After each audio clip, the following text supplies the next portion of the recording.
so? Why did we launch the campaign in Northern Ireland instead of, say, Wales, where Split the Difference began, or England, where we already work to protect the human rights of male victims through the courts? Why Northern Ireland when there is a significant momentum building in other regions towards securing parallel strategies for victims of both sex?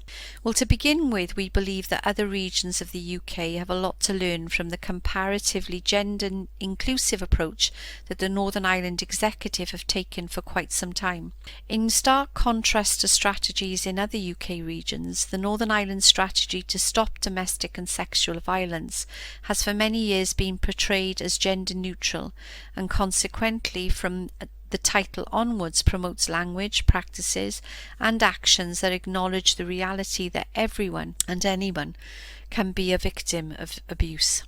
It's important from a justice perspective, Mark, that we make our legislation, if you like, gender neutral, because we want to recognise that there are men, there are people who are transgender, there are those who are in same-sex relationships and so on, who are also subject to domestic violence and abuse. So the support that we offer and the legislation has to be gender neutral, but we also have to recognise... Minister, I'm sorry to cut across you, but there are those who believe it is a mistake to make the language gender neutral. It dilutes the impact it will have and the benefit that it will bring to women and girls. You must be aware of that. Are you saying you're not taking that on board? You disagree and that's not happening?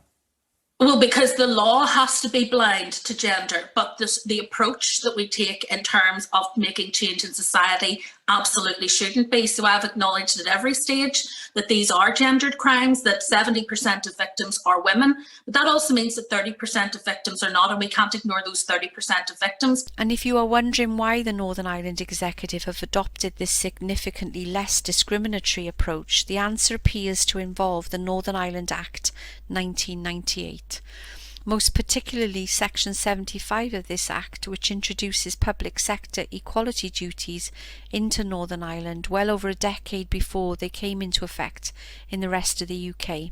More broadly, human rights and equality was central to the Belfast Good Friday Agreement, and it strikes me that the conscious and structural strides that public authorities have taken to promote equality between Northern Ireland's two main communities has also had a significant impact on their approach to equality across humanity's most ancient fault lines arising from perceived and actual differences between women and men. A second reason we decided to launch in Northern Ireland is that our stakeholders were telling us that the Northern Ireland Executive are in danger of potentially taking a step backwards in terms of their commitment towards equality for all. Northern Ireland's policy approach in this area is very much in a state of flux. And so from a practical perspective, this provided us with an opportunity to try to influence and help sustain the sort of change in one region that we ultimately wanted to see extended to all. Somewhat confusingly, the Executive are currently developing not one but two relevant strategies. Specifically, a revised strategy to stop domestic and sexual abuse for all victims, as well as a brand new strategy to tackle violence against women and girls. And our engagement has shown us that there remains a significant amount of confusion and difference of opinion about what each strategy will or actually should involve.